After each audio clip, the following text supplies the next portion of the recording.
It's about time you got back to a David Cronenberg movie. Scanners is a sci-fi thriller about a dangerous group of telepaths led by the delightful Michael Ironside. It's basically Cronenberg's take on the X-Men, and you can't tell us that's not at least intriguing.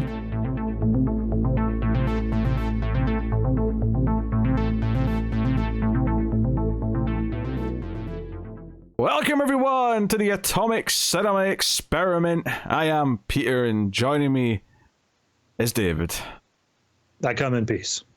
This is a science fiction movie podcast. We get together, we talk about a sci-fi movie, and in this episode we are looking at David Cronenberg's Scanners from 1981. This was a Patreon vote winner. The three choices were all sort of cult classics or cult favorites from the 80s, and Scanners beat out Communion and Life Force was the other one. Took me a second. Okay. I got there. But yeah. So, I mean, not knowing that much about any of the films, Scanners is definitely the standout one for me. Yeah. I mean, part of me was hoping for Communion just because it's the only one that I hadn't seen before, but I mean, that was a mild reason at best. But we'll start spoiler free, of course, as we always do. Before we get into it, I'll just say that if you enjoy the show, do hit the like button if you're on YouTube. It helps us out a lot if you do.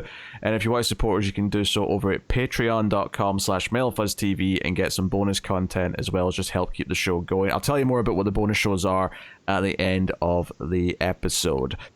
But Scanners is a movie about telepaths.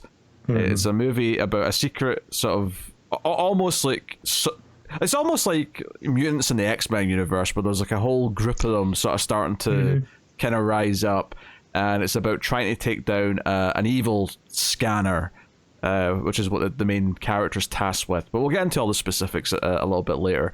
But most notably, though, this movie's very famous for a certain scene where someone's head goes boom. As soon as we got to it, I was immediately flooded back to like 2008 with all the reaction gifs on forums and whatnot, because that was one of the most like, oh, I want to show somebody said something super interesting, mind blown, head explosion, and it was just everywhere for a while. It's very possibly the best head explosion on film. There's very little competition. There's some other good ones, don't get me wrong. Chopping Mall has a good one. I've not seen Deadly Friend yet, but I have seen the gif of the basketball making someone's head explode. That's a fun one. But this movie's, it's got the prestige of best head explosion. That's fair. So David Cronenberg, obviously a well-renowned director. Ace has done a few of his movies before. I mean, a few, not a ton of them. I think Screams has done one or two of the ones that fall into more of the horror camp. But Scanners is very much it's an interesting period for Cronenberg because he'd done his sort of early 70s stuff, and this was him maybe starting to get a little bit more of like a budget, a little bit more of. We got Michael Ironside in this. Not that he's a huge star by any means, but a recognizable name at least. Yeah, I don't know if he was in 1981, but certainly this movie probably helped make him a recognizable name because he's Michael Ironside. He's a B movie sort of royalty, I guess. So yeah. I mean, looking at his filmography beforehand, there's a lot of films he's been in.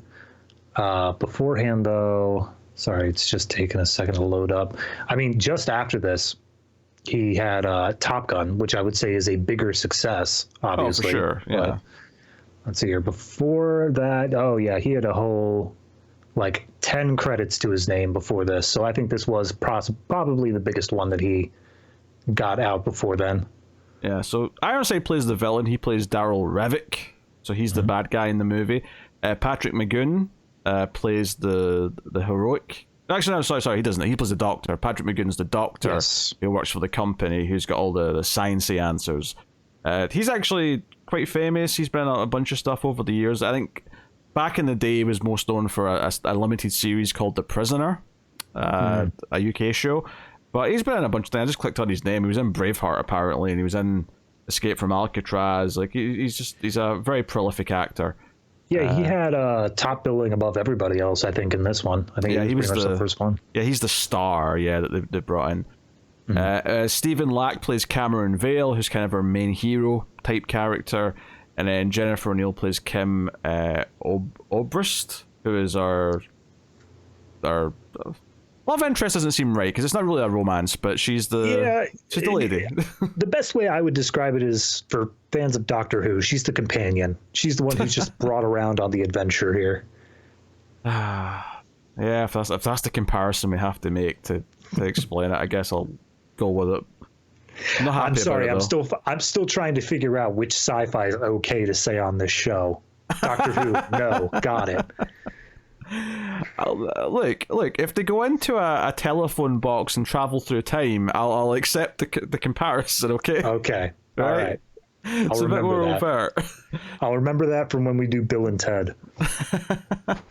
So, yeah, I mean, I had seen this before, but to be honest, it had been such a long time that it was practically like watching it for the first time again. Like, I remembered a couple of the famous scenes, but everything else, like, I couldn't have told you like how the movie flowed at all.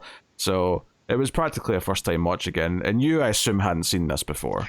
Yep, definitely. The only thing I knew about it was that GIF, and I didn't even know the context for that GIF either. So that was the extent of all of it. Even just reading the poster, I was like, oh, it's about telepaths. Okay, the brain explosion makes sense then. And that's seen surprisingly early in the movie as well. Is that you would think if you'd only seen that GIF, you would think, oh, that's a big thing at the end. That's like that's your climax of the movie. No, 10 minutes in. Well, I read a thing of trivia where apparently it was pretty much the opening scene, and then Cronenberg rearranged it for people who were coming into the theater late because they knew that's the whole reason they were showing up. So he built in 10 minutes of stuff beforehand just to I could see how you could put the stuff that's before it just after, and it wouldn't really affect the flow too much. Right, exactly. And the first one would be much more of an eye catch in terms of getting the audience engaged. Yeah, but they have to account. I guess in this time period, it was really common to not show up until 5 minutes into the movie. So he's making sure everyone's seated before they're. Because I mean, when was it the trailers shifted to before the movie? Was that around this time, a little bit after? Oh, I have no idea. Yeah, because that used to be the trailers were afterwards, so the movie would just start at the time that it said it would start, and then you'd see all the new stuff after. I wasn't alive yet, so I'm unfamiliar. Yeah. So I mean, we'll start with the simple question as we usually do. David, what did you think of Scanners? I think it's a really cool concept. I think it does a good dive into it. It does feel a little bit like a bunch of collected scenes rather than a really wholesale through line right up until you get to the end. And then it's like, oh, here was the whole reason that we had all these sort of collected scenes. I think the biggest thing it has going for it is the special effects. Like, obviously, it's just super well done, and the final little fight scene that they have is just incredibly done to the point where I'm still, even though it's over 40 years old now, I'm still trying to figure out exactly how they did it because it was just that impressive looking. In terms of negative, I think that they would have gotten a better performance out of a plank of wood in regards to the main actor. Like, dear Lord, he was stilted as hell. I mean, but yeah, overall, I'd say I enjoyed it in general. Yeah, I mean, he's going opposing Michael Ironside, and then even his mentor, the Doctor Ruth, like that's Patrick McGoohan, or McGoohan. I don't know how he's pronounced his last name, but they obviously are the stars of the movie. You know, one was a veteran at the time, the other one arguably this up and comer who is very memorable, even if he's not necessarily a huge name yet. Like, I can't think of like Total Recall without thinking of Michael Ironside or several of the other things that he's been in. Yeah, I like the movie quite a bit. I think it's got a cool tone. I love the underground sort of grimy vibe of like this underground group of scanners, and I like a lot of the key sequences. I do kind of agree though that it's a series of great individual sequences rather than something where I feel like this pull through a story where I'm really invested in the overall narrative. But like, I think the famous head explosion scene, but even everything that comes after that, where they try and arrest Michael Ironside's character, I won't say what happens in the rest of it, but everything that happens after that, I think the direction for all that stuff is phenomenal. I think he feels like such a menace of a character. He feels very threatening. It feels like a big deal. And sadly, I wish there was more of him in the movie. I feel like he's kind of just, you know, you see him occasionally throughout, but other than his big opening stuff and then his big, you know, conclusion at the end, he's kind of just got the odd cameo as opposed to having actual scenes where he's really performing and doing a lot of stuff. So I do wish there was more of him, but I do think the movie is very entertaining, and I think the overall vibe of a lot of its big sequences is really good. I do have to agree though that probably the biggest downside, other than maybe just the driving force going through the story, is probably that Cameron Vale as a character feels like he's just like a hollow shell rather than someone that we want to root for, or someone who we can really get behind. And maybe it is the casting, maybe it is the, not to put it all on Stephen Lack the actor, but maybe it's him that's the problem. Maybe the character's underwritten. I'm not entirely sure what to blame it on completely, but I mean, for me, it feels like one of those things where, as we've discovered throughout the story, the character himself, like to himself, is kind of a blank slate. He doesn't have a lot of his memories or anything like that. He doesn't know a lot about who he is. And I think that might be like a choice by the actor to say, oh, he is kind of a blank slate. He's just supposed to be like an everyman here. But it's just when it comes across acting wise, before that stuff is revealed and even after it's revealed, it just comes across like this is this guy's first day acting, and he is just giving it his high school best. I know, I'm going to click on his name here because I don't really know him from anything else. I wonder if he's... He was in another one called like Rubber Gun or something like that, which he got some praise for, but I've never heard of it. So, well, he's in Dead Ringers, which is another Cronenberg movie which I've not seen. It is sci-fi, I think. Okay, so that's something to look at later. I'm going to double check. I'm going to say that though. Well, no, it says drama, horror, thriller. Maybe it isn't sci-fi. Jeremy Irons as twin gynecologists. Yes. All right, Cronenberg, stay in your wheelhouse there. Yeah, he's not got a big list of stuff actually. Like that's pretty much it. He's just got a few things that I've never heard of. So yeah, okay. Maybe it is him. maybe that's why he's not had like a huge career, is that he isn't exactly bursting with charisma. Yeah, and really that's the biggest thing is charisma, because like you said, him standing next to Michael Ironside for a lot of these scenes, it's just night and day in terms of how they're playing this off. Yeah, I think that's fair.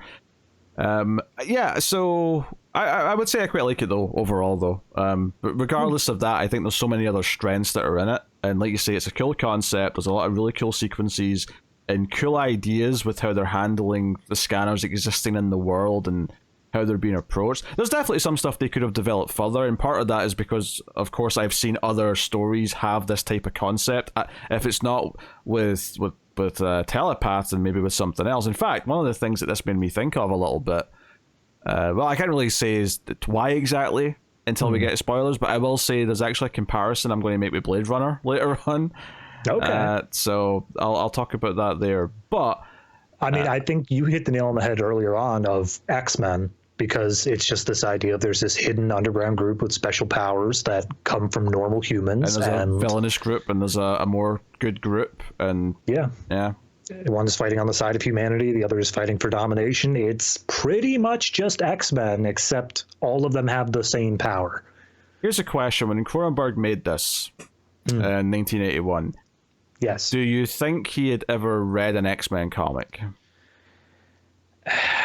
Tough to say. I know that comics were a hell of a lot bigger in the 80s than they are even modern day. Mm-hmm.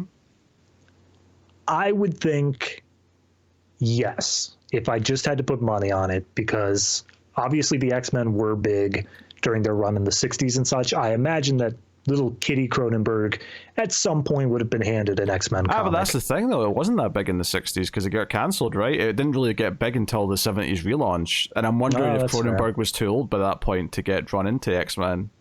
Yeah, maybe. Like, I guess on one hand, I think of Cronenberg as being a little too up his own art house ass to want to read a superhero comic. However, what is this filth? However, he does have a small role in Jason X, which maybe also indicates that he enjoys some schlock. So it's hard to I don't know because it wouldn't. The idea of someone saying, "Hey, it's going to be like the X-Men, but they're all Xavier." Like if someone pitched it like that, I would understand that. Obviously, the way he visually represents stuff is going beyond what X-Men's ever done with those powers. Oh, yeah. Absolutely. And there's a couple of cool little takes as to what telepathy actually is in this movie as well. That does feel unique to this movie's version of telepathy. So we'll talk about that as well when we get into the spoilers. Yep. I do like how the movie looks though. I like the overall feel of it and the vibe that I get from it. There was one sequence very early on where they're watching essentially a film reel of Ironside's character, and I don't know why, but maybe it's the fact that it was purposely made to look old. That sequence felt like something right out of like a modern day Netflix show. Like it felt like it was very modernly shot because it was all done via what was supposed to be like security cams and stuff like that. And it just really caught me off guard because they just do a sudden cut to it, but it really gave me this tone of like, no, this is extremely unsettling just because it does feel so like it's happening even now. Yeah. Yeah, I like that stuff. I like how traumatized they all seem to be. Like, it really treats it differently from... Because, I mean, obviously, X-Men hits at the idea that, yeah, like, all these mutants are being mistreated because they're different and stuff. But this really paints it as, no, some of these people are screwed up and, like, accidentally killed people when they were young because of these powers kick in and they didn't understand. It's every single character is not only Xavier, but also Rogue. Yes. Of killing their boyfriends. So, you got that. Is there anything else you'd like to add before we get into the spoilers? I can't say not really. The only thing that I would want to just put a little bit further on is what I meant when I said that it was kind of just a collection of scenes. Because yes, this movie does have an opening. It does set up these stakes of there's good scanners that are working with our main character and Dr. Ruth, and then there are bad scanners who are working with Michael Ironside. But in between that opening setup and the final part, it just kind of feels like our main character of Cameron is just idly wandering and just happening to like stumble into these things that further the plot. It doesn't feel like he's actually doing, like, it doesn't feel like there's a straight through line of I have found A, therefore B, and then C, and then D. It's just like, I'll figure it out. I get you. Like, technically it is there because I can tell you exactly why he goes from A to B to C, but I agree it doesn't feel like it. It feels like he is just kind of stumbling into different scenarios and things are happening. And right. I actually went back. There was a point where he encounters a group of scanners that are just around. For the life of me, I couldn't figure out how he figured out that group was there. I just missed like a line or something. No, I can tell you. There's a reason. There's a reason. All right, fair enough. I can tell you. So, yeah, I think one of the things you have to remember when you're watching this movie is that there's several times when one of them gets information by using their powers, and they don't say it out loud. Right. Yeah. So there's a natural knock on to how he gets there. It's just not said out loud, I don't think. So. Yeah, all right, spoilers then for Scanners. You've been warned. We're going to dive into the movie now. If we're going into spoilers, I just want to remind the audience, I do homework every week. Oh, of course, yes. At the end of the review, I'm going to be talking about a totally different movie that Pete's already talked about. That's right. Every week for the next 190-something episodes, David's going to go back and watch one of the movies that me and Tara did so that he can catch up and have seen them all and be well-versed in science fiction, because right now he's like a little noob. He's a little noob. What's a mutant? What's a time machine? I don't know what any of this means. So yeah, spoilers for Scanners. The movie opens on Cameron, who's effectively just like a vagrant who he's in like a mall and he's in a food court, and these two ladies are just like talking about how disgusted he is, which is really, you know, it's really mean-spirited, but he starts to react while she's saying all these things, and then that sort of has like a sort of a rebound effect where she starts to like have like a nosebleed and then starts to effectively have spasms, and she's on the floor and people are dealing with her, and then these two guys in like trench coats who are like agents like start firing tranquilizer darts at him, and so there's a bit of a chase sequence through the mall, and they eventually get to him. And this is all, and I can see how this actually came after the other stuff first. Now that I know that and I'm thinking about this, I'm like, yeah, this would have made sense to come after, but I get why he's done it. I understand why he's done it. So it's basically a cold open where we don't know who this guy is. We don't really understand the concept of a scanner yet, but clearly he was affecting this woman with his mind.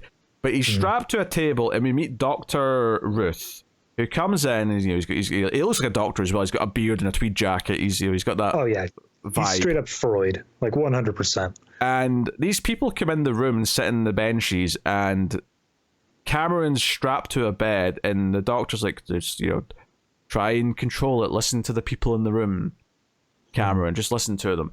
And eventually, he gives him an injection of a drug, ephemeral. Ephemeral? Ephemeral. That's right. Ephemeral, yes. And he's like, okay, now you can relax. And that's kind of where this cold opening segment wraps up. And then we go to what turns out is the original opening of the movie, which is someone from the company, right, that Dr. Ruth works for.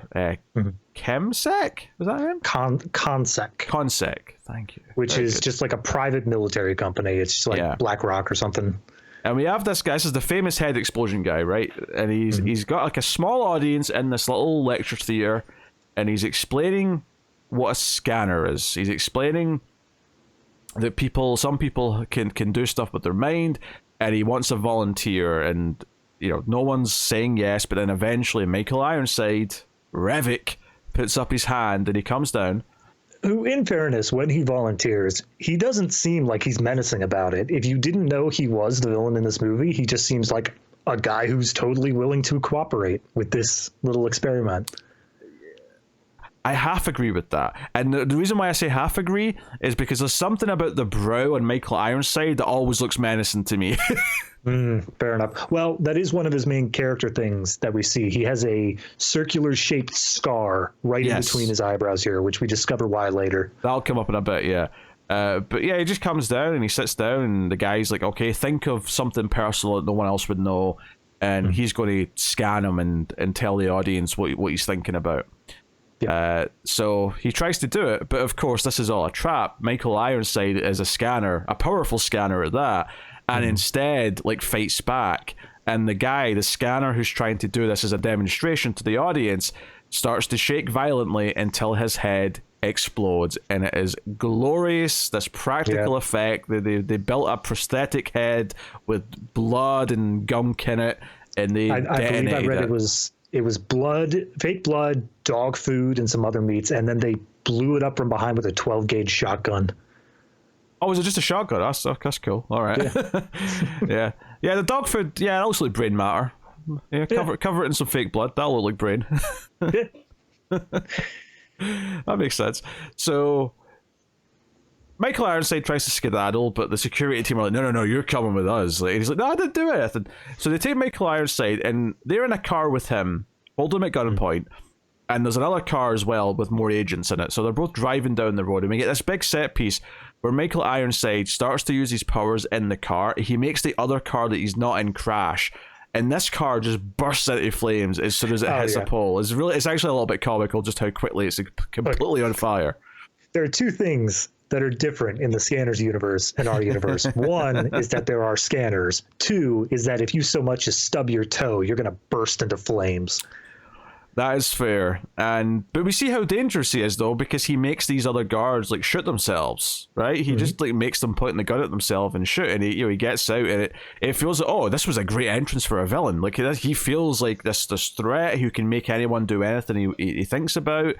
And it's this big introduction, and it leads us into what the plot of the movie is, which is we go to the company, Comsec, and there's the board meeting. They're around the table. Dr. Ruth's there, and they're like, okay, we've brought in this new military guy to run the security, and this guy's like, look, clearly this whole scanner thing is a lost cause. You should drop the program immediately. And Dr. Ruth's like, hey, didn't a powerful scanner just infiltrate our meeting and kill someone really easily? Isn't that a good reason why we should have our own scanners to combat that? Because it feels like we've already got an opposition that have scanners. Yeah, I get what he's saying, and obviously him being on the side of good, as the movie has decided it makes sense that he's going to want to do that. But There's something about that reasoning where it's like, well, I mean, if our enemies have nukes, we've got to have nukes too. And it's like, maybe that's not the best thing to say here. Yeah, I mean, I do kind of get it though, because like, if he's going to start actually targeting people that are important, like, yeah, you probably want like some scanner to be on the Secret Service to protect the president in case another scanner tries to assassinate him. Yeah, it reminds me, I was actually reading a comic like a month or two ago, and they were basically describing, okay, superheroes exist in the universe. How did the White House like security change because of it? And they show that there's like this hall that's been outfitted with like all these anti-mental projection stuff, and like they're able to detect telepathy and reverse it. And it feels like it's that sort of thing where this world has already gotten to the point where it knows scanners are a thing, and they are already taking steps to not only weaponize them but also protect themselves from their attacks. Yeah.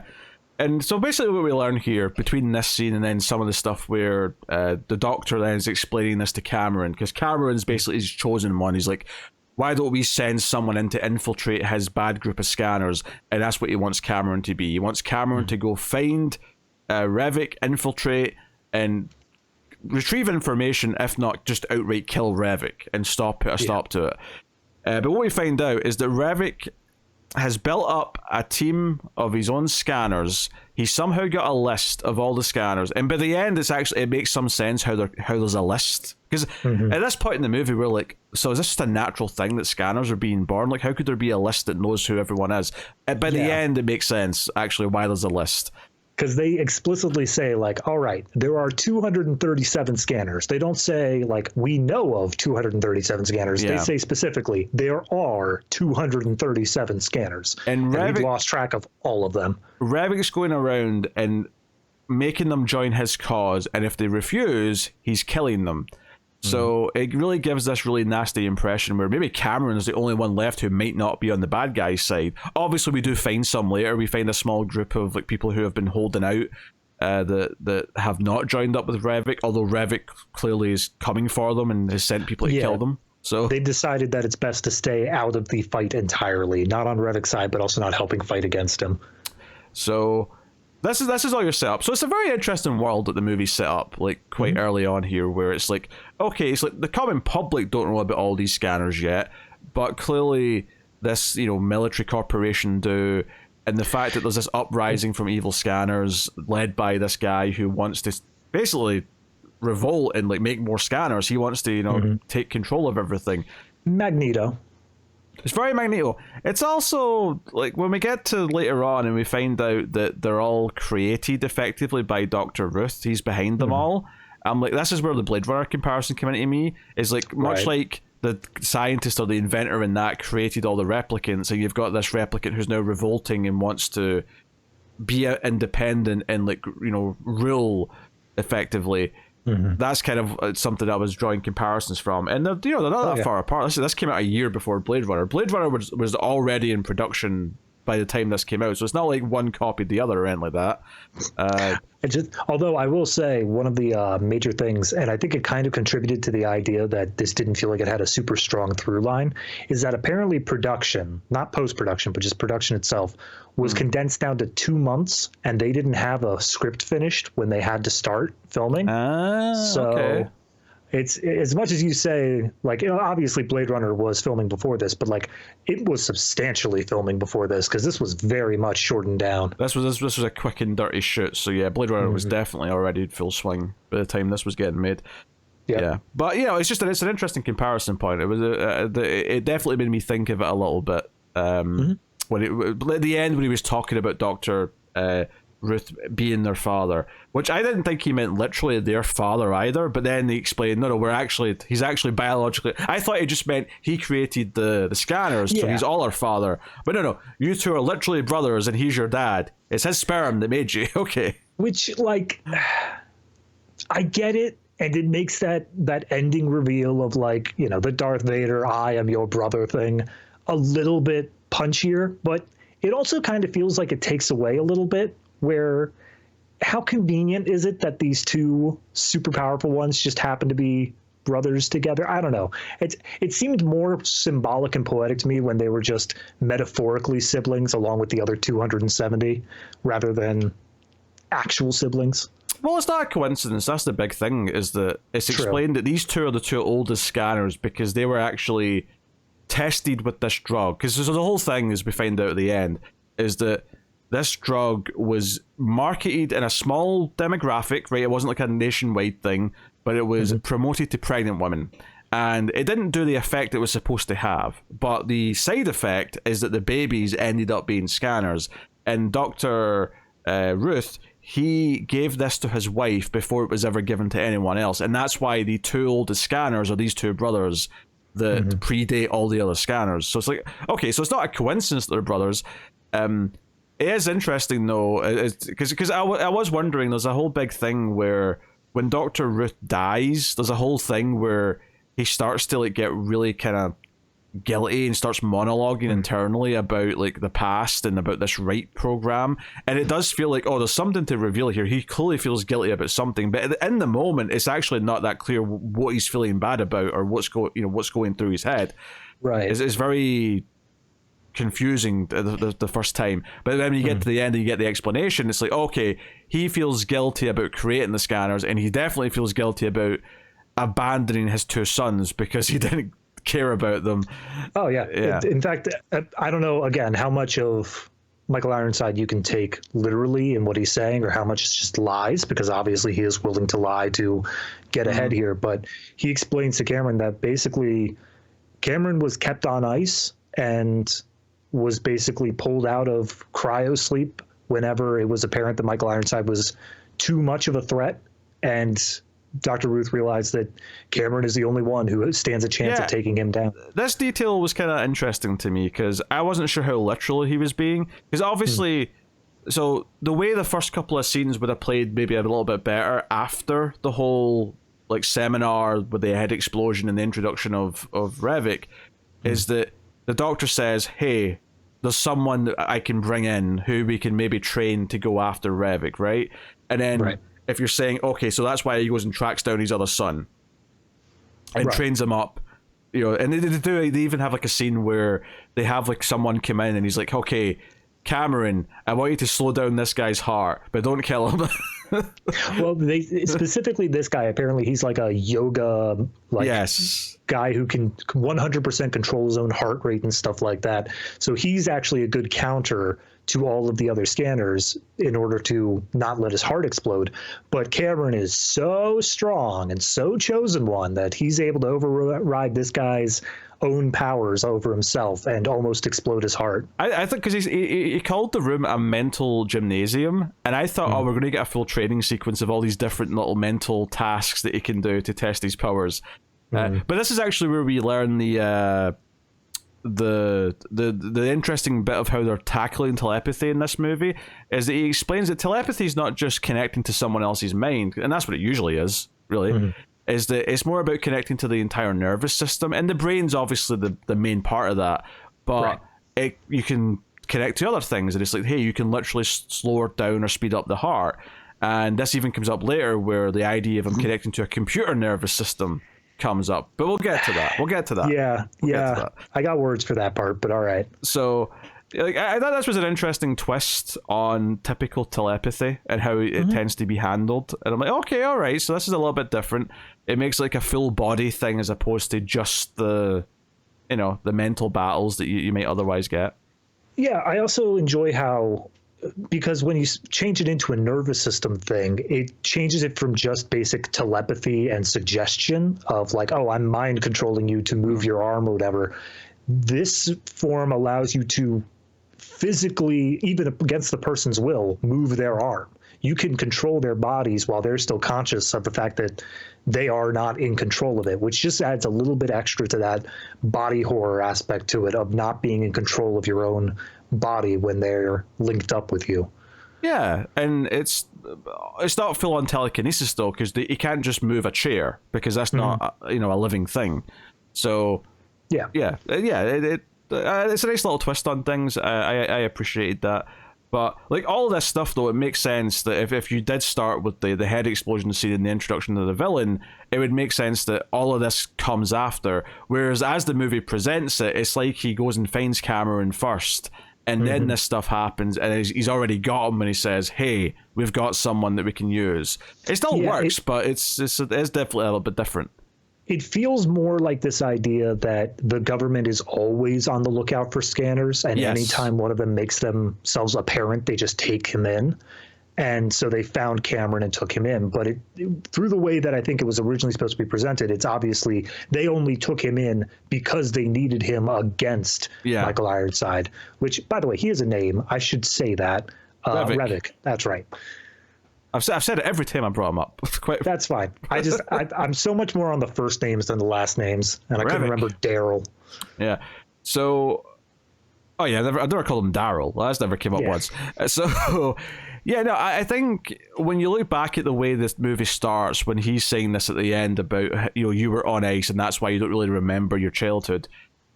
Like, okay, that he doesn't remember his childhood. That's a fair point to bring up, and he doesn't. He says, "No, I don't remember any of that stuff." But at the same time, the opening of the movie implied to me more that he was just kind of living as a drifter for a long time. So I don't know when he was, like, if he was literally on ice at some point, as he puts it. Like, I don't think he was just woken up right before that scene. It feels like, no, maybe, like, his childhood was all kind of in a tank or something, but then... Well, yeah, because that was Revik specifically pointed out the lines of saying you were on ice, but then he also said, like, and he lets you live in the gutter for all that time. So obviously there must have been some time period where Cameron was out in the world just being watched before he was actually brought in here. But then it raises the question of why was he thawed out at that point? Yeah, which is why I don't think it's a literal thing that it means you were on ice. I think he just means you're on ice as in you're cut off from him, you're cut off from the connections, and you're just sort of left on your own. He was purposely left off the list, so that way, theoretically, Revik wouldn't be able to find him. But obviously, being brothers, he always knew he was kind of out there.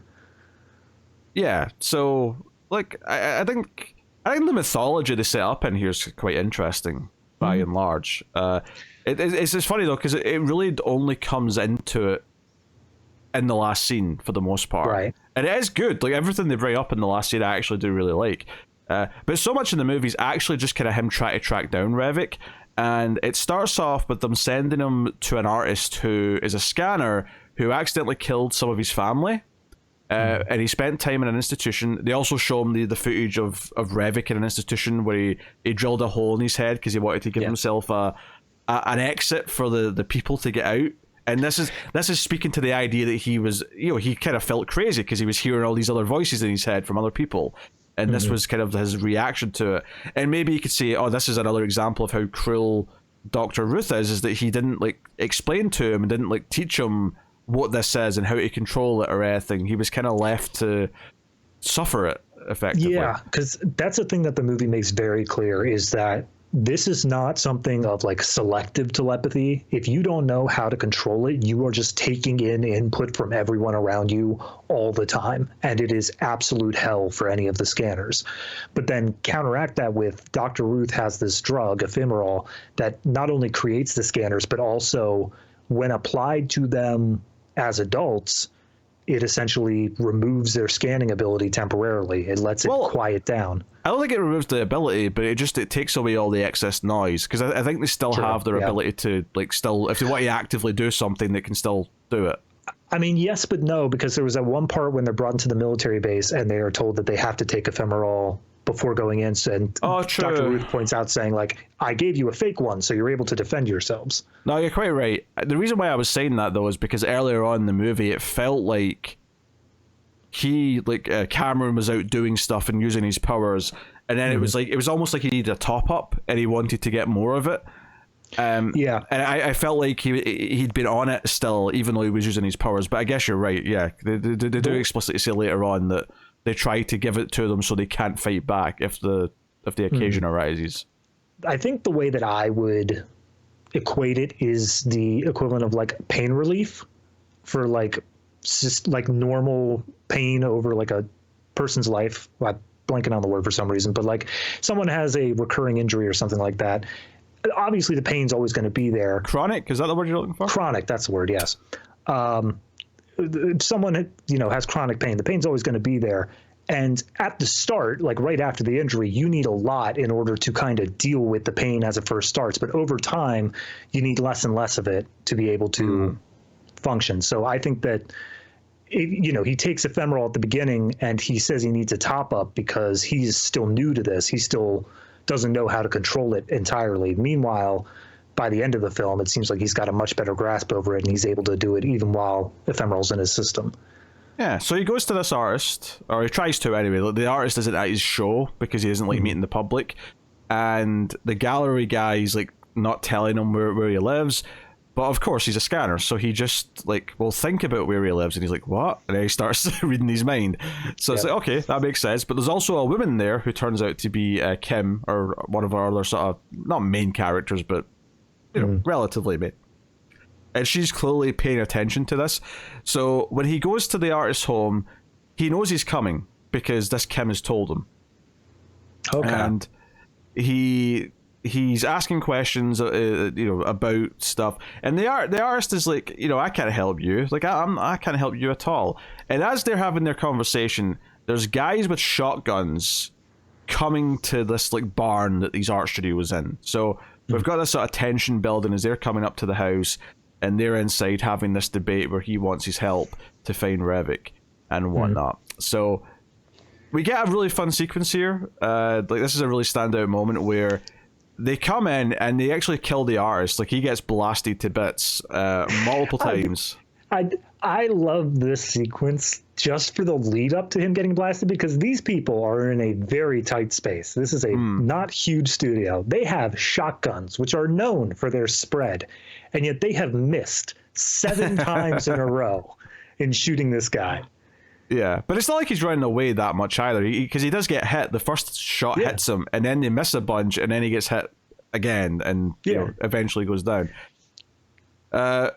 What's so funny is that the conversation when they were having it in this giant sculpture that he's done of a head. So the Cameron and this artist were inside this head, and it's when the artist steps outside of the head that he gets shot.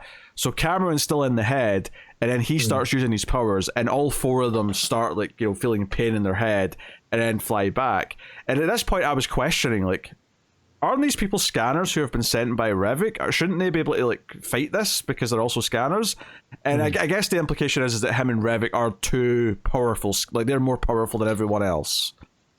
Yes and no. I mean, I agree that it seems like they are scanners, but I also question the fact of whether or not they actually are, because I mean, all they do is attack with the guns. True. And we know that people can be controlled by scanners. People can be suggested into doing things. So it might just be he took a bunch of normal people as red shirts and sent them in there. That's possible. I think the more likely situation is that, so we find out the security guy that's working at the company is actually a traitor. He's a double agent. He's working for Revik. It's entirely possible that this is his people that have came to kill them. That's true. So they're just normal security guys. I mean, they're not obviously they're not in uniform or anything. They're all in civilian clothes, but I mean, that makes more sense too. So not even that they're controlled, but they're just on the same side because their commanding officer said, "Hey, go kill these guys." Yeah, but the artist is still sort of dying. He's not quite dead yet, and Cameron's like, "Hey, what can I do? Where do I go?" And he's like, "Kim, find Kim." And I presume gives him the location to go, which is how he ends up at the next place. See, that's the part, the presuming. I caught the find Kim, but then he just shows up there. He just figures it out, and I still have no idea how he managed that. I think you can just sort of take it that he got enough from his head. They're literally telepaths. I think it's a fair... Oh yeah, no. I mean, it wasn't something that I was sitting there nope, my immersion has been broken. How did he find this place? I'm willing to accept a lot when it comes down to you're able to just probe somebody's mind and pull out whatever you want. But it wasn't presented to the audience, which is what confused me for a minute, because it just had that little bit of break in continuity. I mean, I really like this scene that we just talked about, largely because it's obviously his first big show of power, because he defends himself by taking out 4 people, but also just the imagery of him stepping out of this head, because the front of it's been like damaged by one of the shotgun blasts. It's just a hell of a visual, especially since we're talking about telepathy, to actually have a scene where he comes out of a giant head. Oh, yeah. I don't know. It's just a very, very nice visual. I thought it was good. Yeah, no, it was symbolic as hell. I agree that it was a great scene. It was just, like I said, every scene itself individually is very well directed. It's very well done. I'm going to say it's just a through line. I'm going to say the same about the next scene, because he goes to find Kim, and Kim's with a group of scanners who are not with Revik. They're trying to just stay off the grid. And they start like meditating together, but with their scanner powers, right? So it's not just meditation. It's like we're all sort of like merging our minds together to try and have this shared experience, and Cameron's with them, and they have this kind of like round the campfire I mean, it's not a literal campfire because it's in a apartment building. It's a lava lamp, but they're sitting in a circle, and they're chanting kind of together in their heads, and it's like this sort of out of body experience. But again, there's a group of people with shotguns coming to the building, and I actually really like this scene because when they come in, like, I mean, I think they throw like one random guy who's in the building like off the stairs on their way up. Yeah. But when they get into the room, like the scanners don't know they're there because they're so entranced in like what they're doing with sharing their minds together. Even though they're just technically red shirts because they're barely characters we know, I still thought it was quite dark how they just like shoot like 3 of them before they even like realize there's a threat. I thought, oh, that's actually quite nasty and sinister. Yeah, this is one of the few things that shows like a major weakness of the scanners themselves, is that it seems like when they're using their powers, and especially the stronger it is that they're having to use their powers, the less sort of self-preservation they have. Because as we get to the phone scene later on, like he's using a lot of power in order to do this computer search, and as such, he is kind of like able to be hurt significantly when they launch a counterattack. They're very focused when they're using their powers, so it's not like they can, you know, if they get shot in the back while they're using their powers, they're going to get hit. It's the kind of thing. So, yeah. I think it's a really cool scene, and at least a really fun chase sequence as well, where him, Kim, and a couple of the others who are still alive go into this little school bus, and we get a bit of a car chase, and again, like, you know, this other van with the bad guys pulls up next to them and just starts firing shotgun blasts into them, and it kills almost everyone in the van except him and Kim. Like Cameron and Kim are the only ones that make it out. Yep. So I really like this part of the movie because like, I feel like the previous scene to this one, and then this next bit where after the van crashes, like Kim and Cameron like try and hide in the basement of a store while there's a crime scene up above dealing with the crashes and all that, and we get this other guy with a shotgun coming down, and this one is definitely a scanner actually, because this is someone who's working with Revik. But he comes down, and again, it feels right. It's almost like a scene from the Terminator where you've got this guy with a shotgun under his coat, like try to find his target to take them out. And he comes down, and it's just that Cameron's strong enough to sort of like freeze him in place and get answers from him, and this is how he finds out where Revik is, so they can go and investigate what's happening. So yeah, he specifically pulls out a little bottle of the ephemeral at that point, but it's branded with like a company logo for whatever, that biocarbon amalgamate is the name of the company. I mean, it really does not matter what the name was. Well, the main thing, though, is that we immediately follow up that scene with him going there and basically just faking his way inside to get some info. Actually, comparing this to other things again, and bizarrely, most of the things I'm comparing it to came after, but although this one technically not, but the version I'm comparing it to is, this made me think a lot of the 1978 version of Invasion of the Body Snatchers, because you've got the villains making something at a factory that they're going to use to make more of themselves. It's very Body Snatchers. I really got the vibes of that. But like Revik's there, and they're shipping this drug ephemeral all over the country. And at this point, I was thinking, oh, this is just because they all need it to sort of like stay calm because it's hard to control their powers. Obviously, as we get later on in the movie, we get the big reveals that no, this is being used to create more scanners, because if you give this to pregnant women, the babies become scanners. Yeah, so he opens up one of the computers and sees a computer program called RIPE, and he tries to access it, but it turns out that the only way you can access it is from Concept computers. And I think at this point in the movie, it kind of tries to straddle that line of, Consec clearly has a role in this, and the question that you then have to start asking yourself is, do you trust Dr. Ruth? Yes. Is this something that is like, is he accidentally playing on the side of evil, whereas Revik is on the side of good?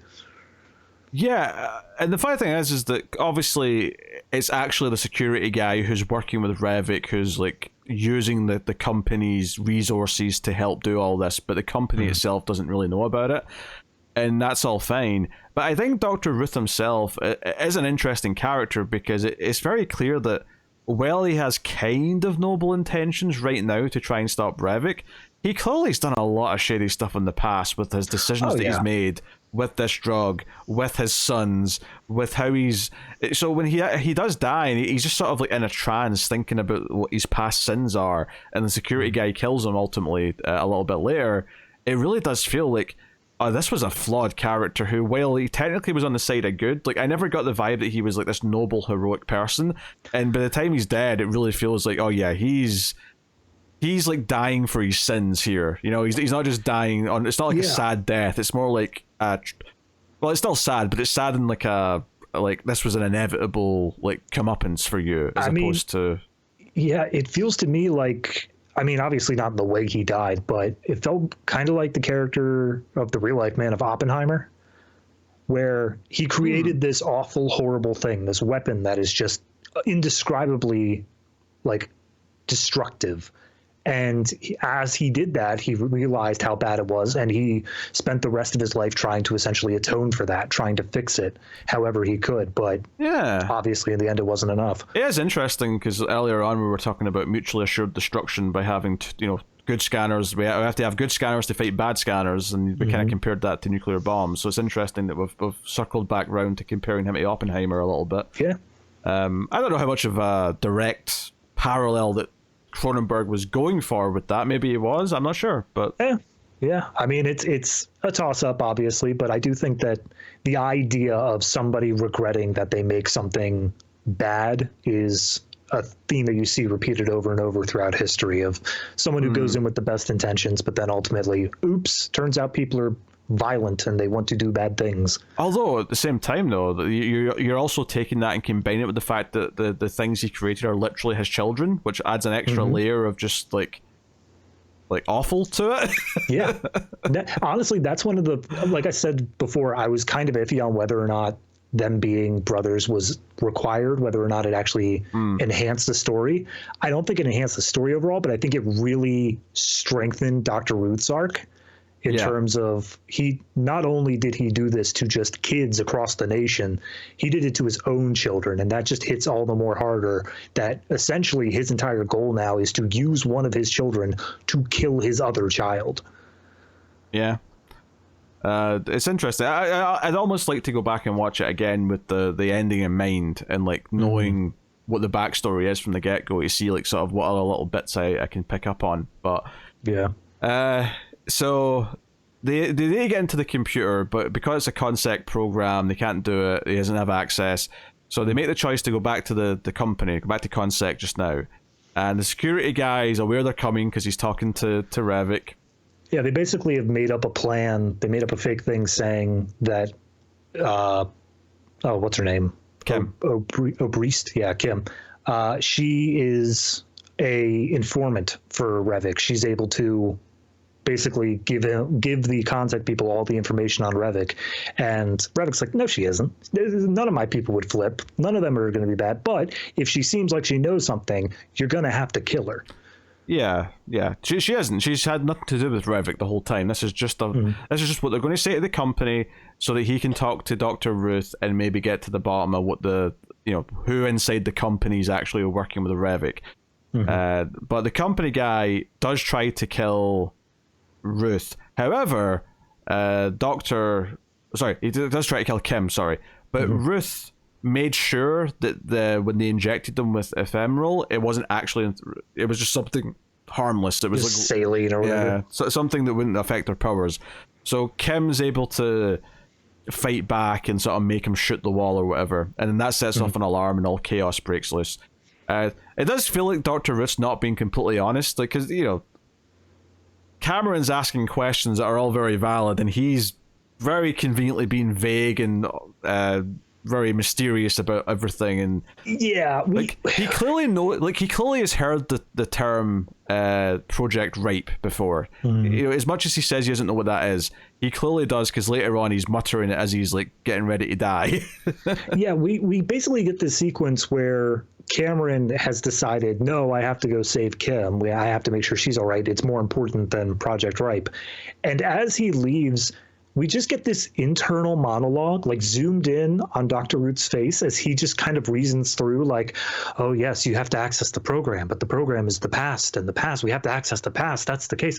And it just seems like this very quick decline of mental state. I'll be honest, this was such a cacophony of thoughts that was presented to us that I went back 2 minutes and listened to it all again when I was watching the movie, just to see if, like, did I miss something? Because I didn't really understand a lot of what he just said, and I went back and listened to it again, and it is intentionally quite, like, again, it makes more sense once you get what the backstory is. He clearly is feeling guilty about what he did to these kids, and the fact that he created them this way and abandoned them, and like there's clear guilt there, right? So it has this, there's definitely an air of him accepting his death here, and he knows it's coming, and isn't even necessarily sad about the fact that he's dying. He's more just sad about what he's done in his life before. So I thought that was some interesting depth to add to the character. I think it gave this like an odd bit of weight, despite the fact that I never really cared that much about Cameron. I cared about like what Dr. Ruth was muttering about, because it felt like it had some story behind it. Yeah, absolutely. I mean, that was probably the most emotion that Stephen Lack showed in his role, was yelling, saying like, no, I have to go get Kim. But like, even then it felt wooden. So, and he does sense when Ruth dies though, because he like, as soon as the gunshot happens, he sort of like holds his head and he's like, like the connection's been severed. Right. Kind of thing.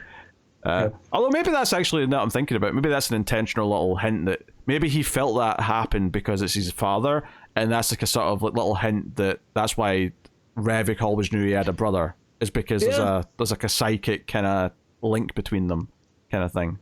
Possible. I mean, if so, it doesn't do any more deeper exploration in it besides that. No. But yeah, I mean, it might be. So yeah, after that, we finally get the computer hacking scene, because this was Dr. Ruth's idea, that a computer effectively has a nervous system, so you should be able to connect to that just as much as you would another human being. So search the system, find all the data you need, and go for it. Which he does from a phone. They go to a payphone at like a garage, or just outside a garage, I should say, and I'm like, okay, I guess technically some version of dial-up internet might exist in 1981. Yeah. And that's what they're doing. The idea that, all these computers exist, they're able to talk to each other through their own internal phone lines. So all he has to do is call in to the building, and he can navigate his way through with his mental powers. I did like how this was filmed. There's this like close-up of a circuit board that the camera sort of like goes past as he's like trying to like connect to it. Don't get me wrong, I like how they set it up. I like this idea of your entire power set basically revolves around manipulating of electrical signals. That's essentially what it all comes down to. So you should be able to do that via computers as well. My only problem with it is not in the fact of he's able to manipulate computers in a way, it's that he's able to get the information from it. That's the part that I don't feel like was ever explained. Human thoughts to human thoughts, that makes sense to me. We're able to conceive of other people's thoughts, but like all he should be getting from these computers is 011011. And I don't feel like they do a good job of explaining how he managed to translate that into, I've got a list of names here. Is it possible that because this was made before a lot of people understood computers that much, because when we get to 90s sci-fi where people are doing really, really wild things with computers, and it really just comes from a place of the people writing these don't know what computers can actually do. They're just magical boxes to them. Yeah. I do wonder if there's an element of that here. Like the computer has a brain, therefore it must be thinking in some way. Which I don't think it's too egregious in this. Like this didn't feel as silly as a lot of examples can be of this type of thing. No. This one treated it a lot better because, like I said, they set it up very well. They did a good job of explaining how the power set works. And I do love that when we cut back to the company and like the computer technician guy's like, hey, someone's accessing the system and we can't do anything with it right now.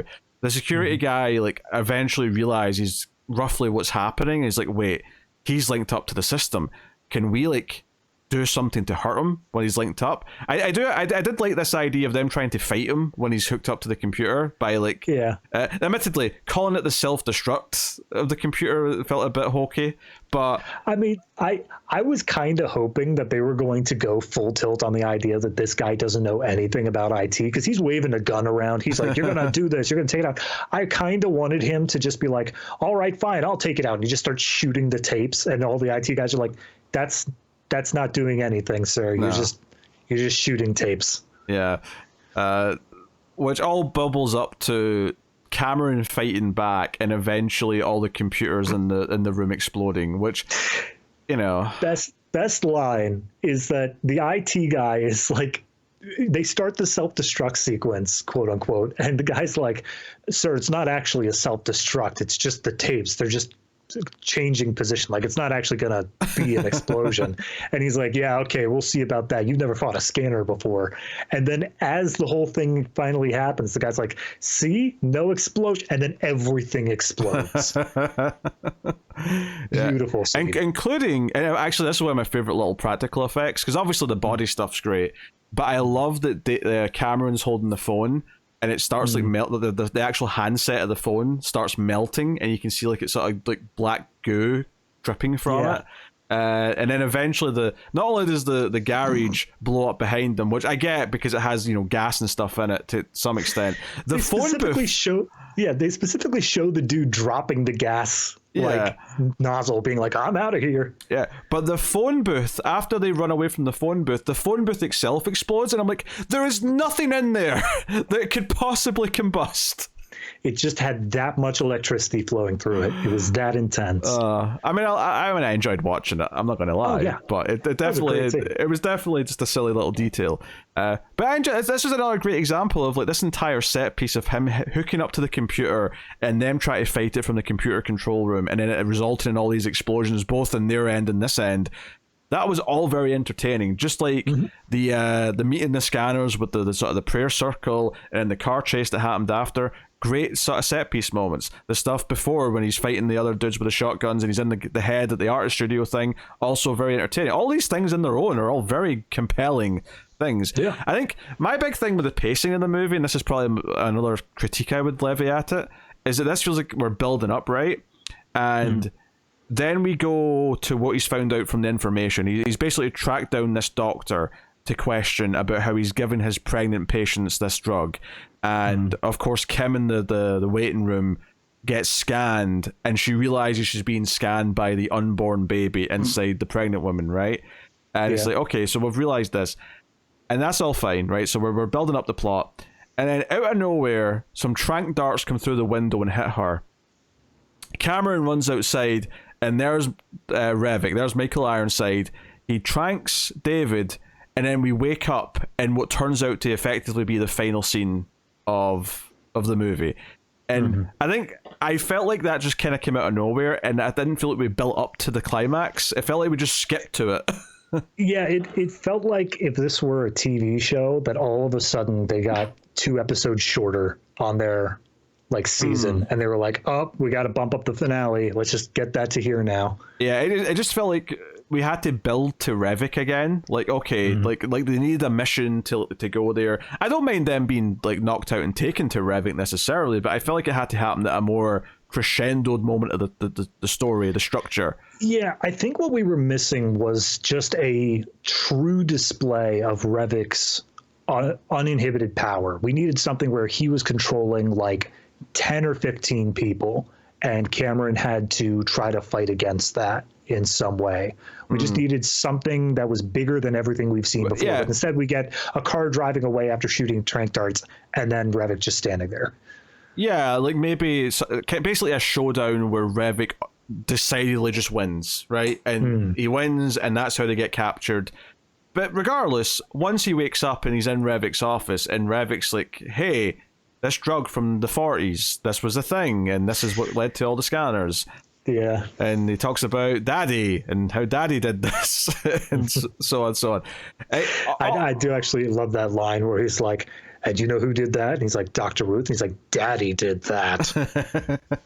Like, honestly, the scene's actually very compelling. Like, I have no problems with the scene itself. It just felt like we skipped to it, rather than building up to it. But all the exposition here and the mythology that he brings up, I think the idea of like women, pregnant women taking like experimental drugs, because that's like that was a thing at one point, right? The idea of like different medicines been advertised to pregnant women, and so the big thing that it correlates to is, I think it was back in either the 50s or the 60s, there was a drug called thalidomide, which was a morning sickness drug that essentially was not tested enough, and it resulted in horrific birth defects for like all the women who took it. So as soon as he said this, I'm like, okay, this is clearly inspired by a real thing, because it's making me think of it. I just couldn't remember what the specifics were.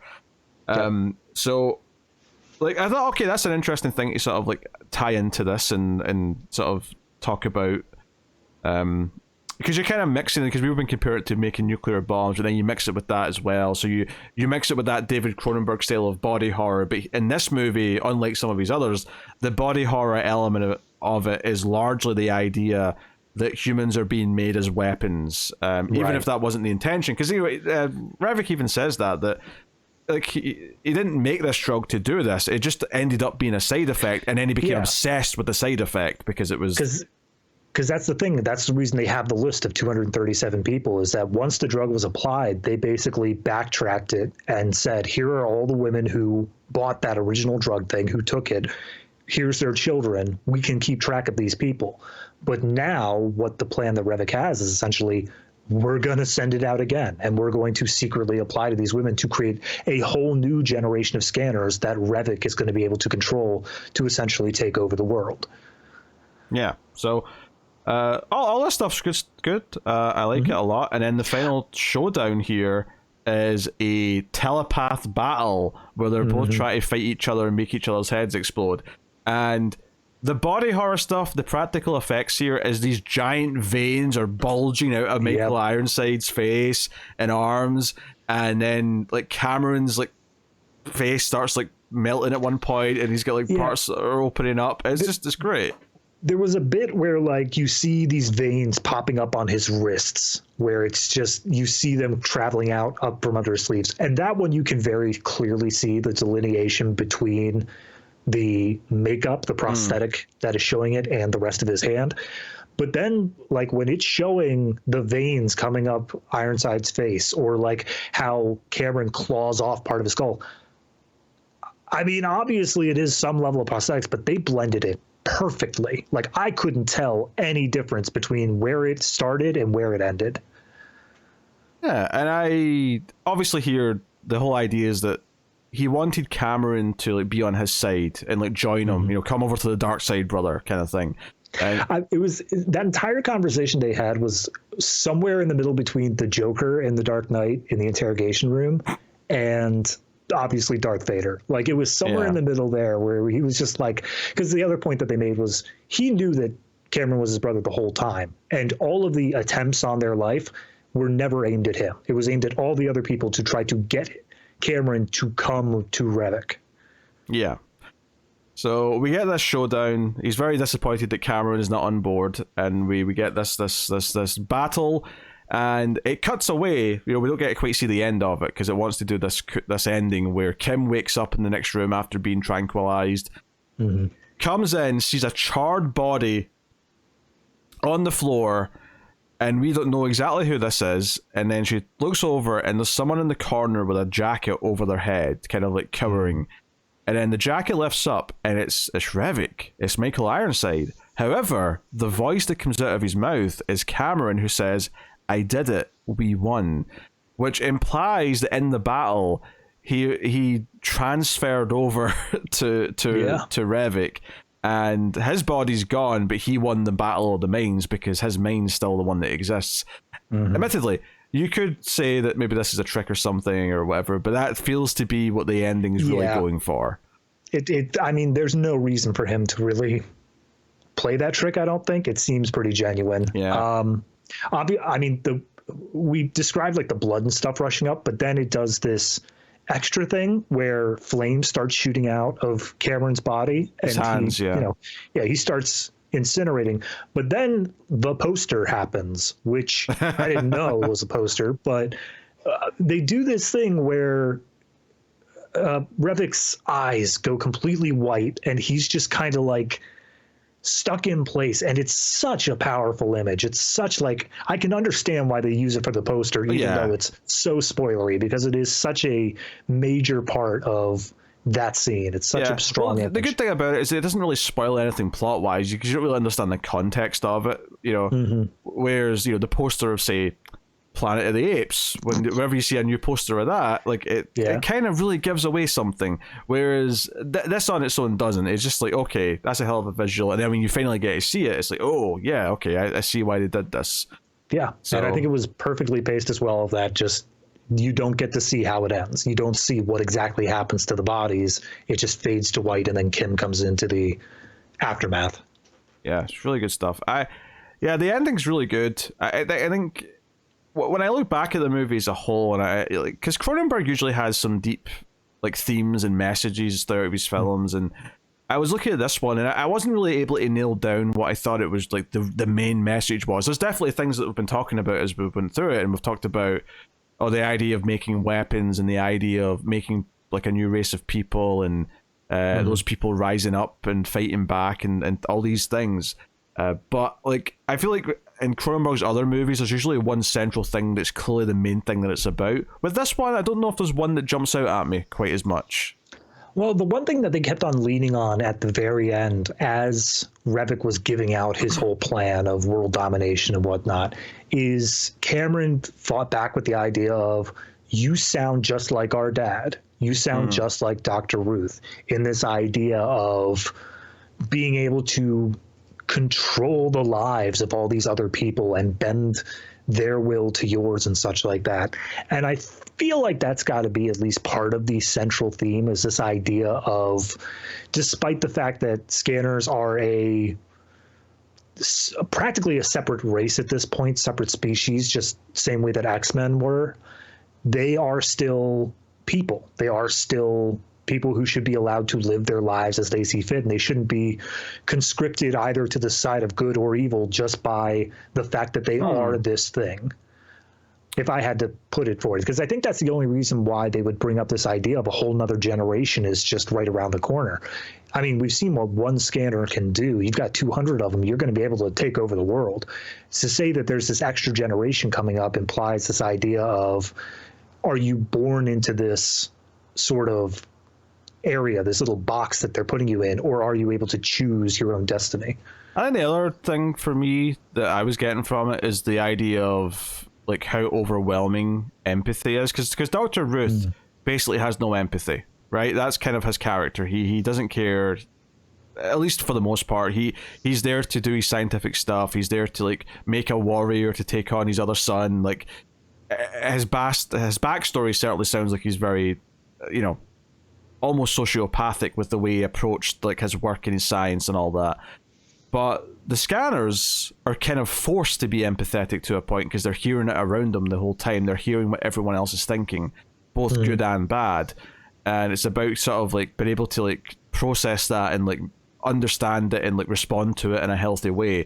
And we see scanners who don't respond to it healthily. They go crazy in a hospital and drill holes in their head.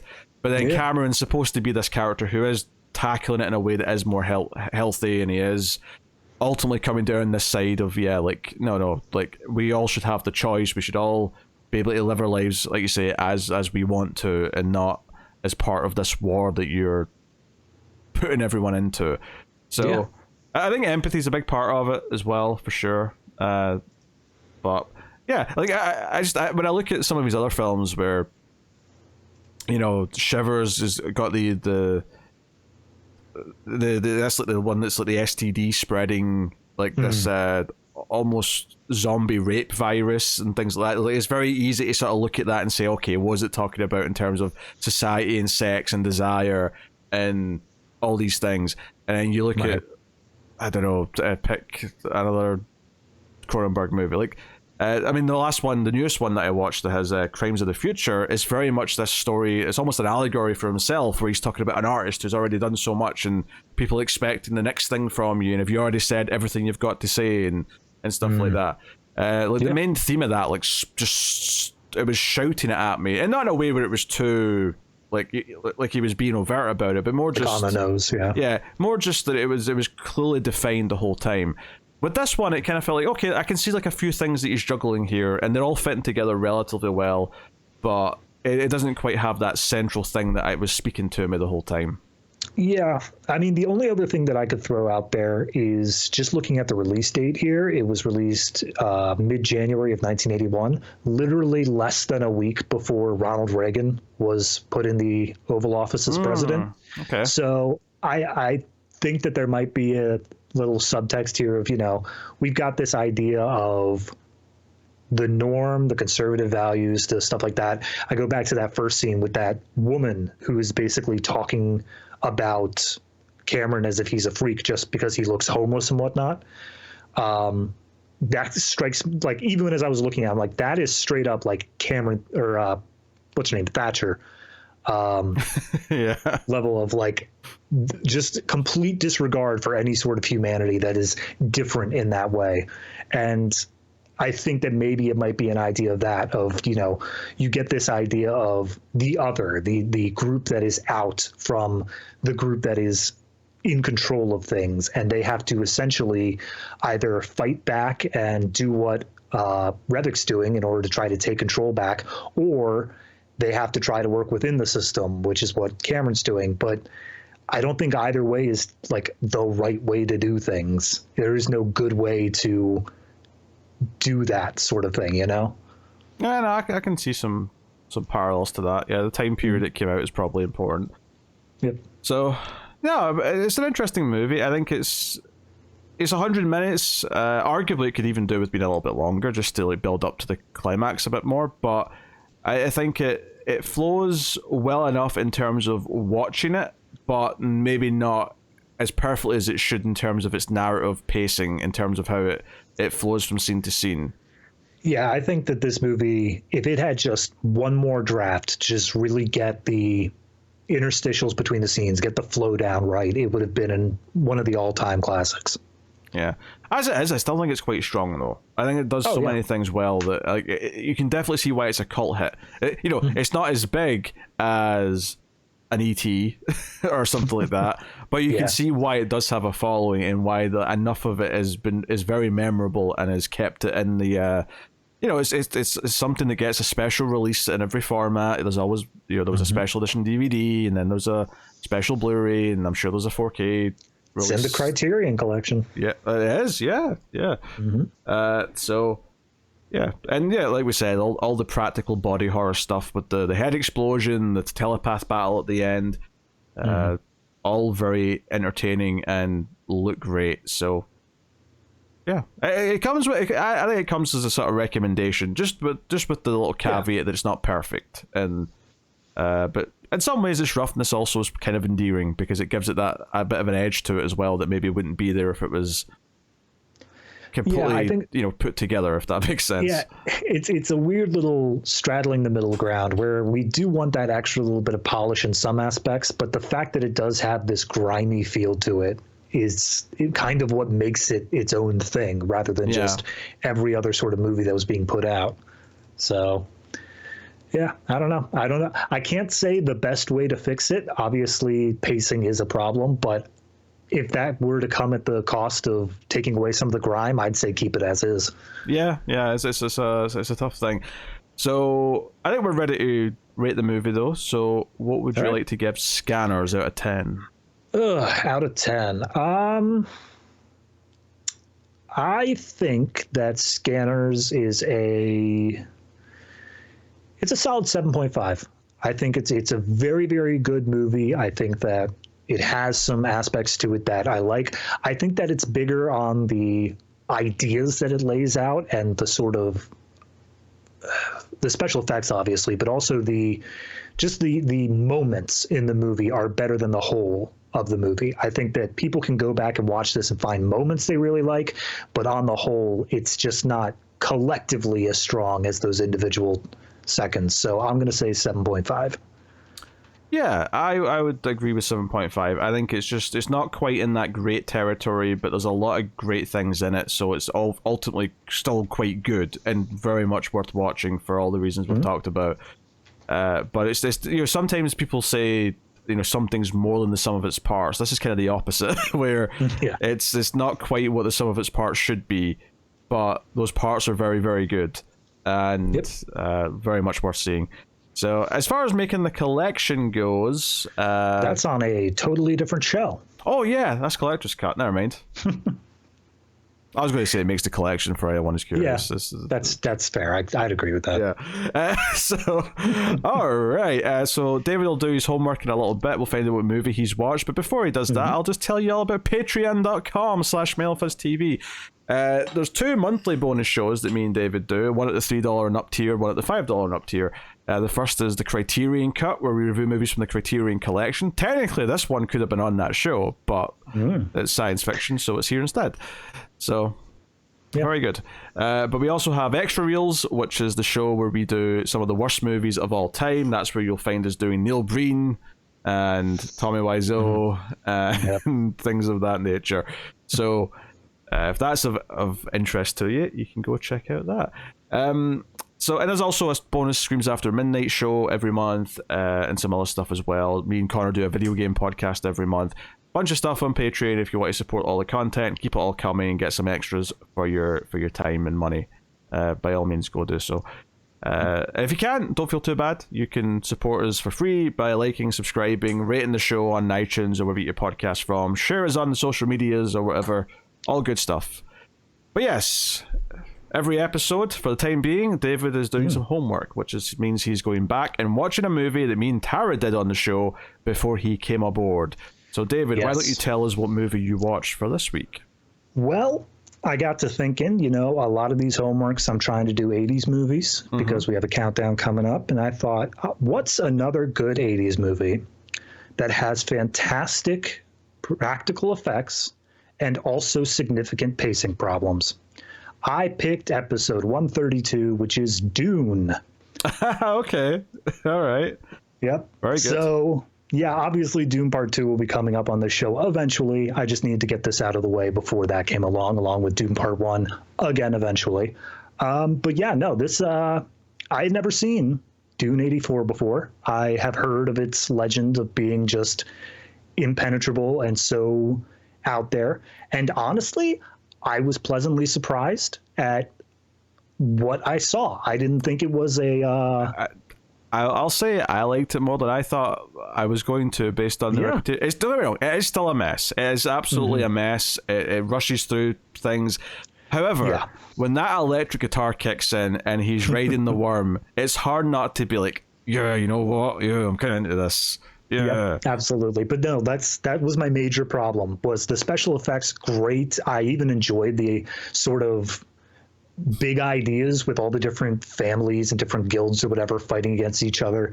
The biggest problem came down to the fact that it was 2 hours and 10 minutes where it needed to be like 4 hours minimum, because that's as soon as you hit the halfway mark in the movie, it still feels like they're throwing out exposition. It still feels like we're setting things up.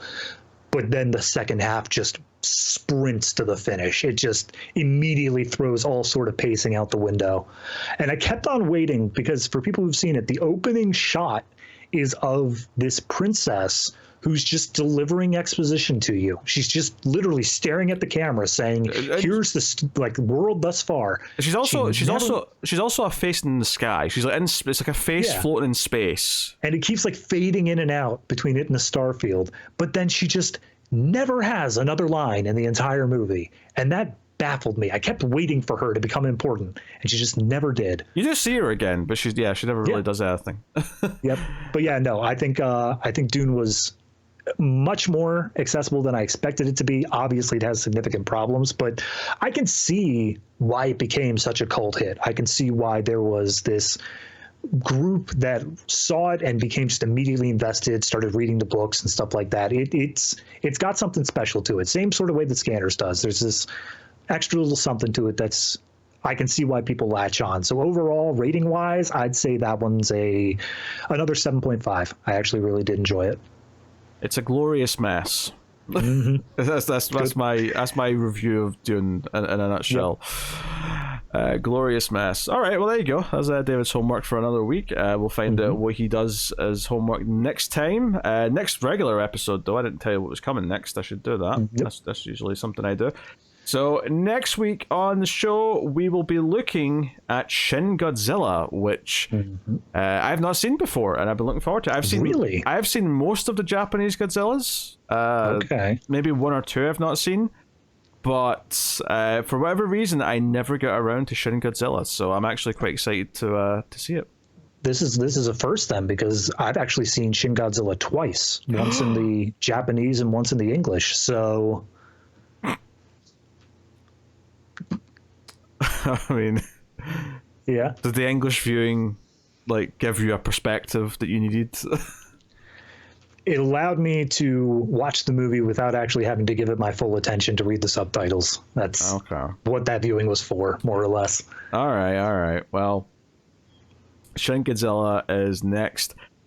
And yes, if you're wondering if that means we're going to do -1 before we get to the new American Godzilla movie, then yes, don't worry, that's coming.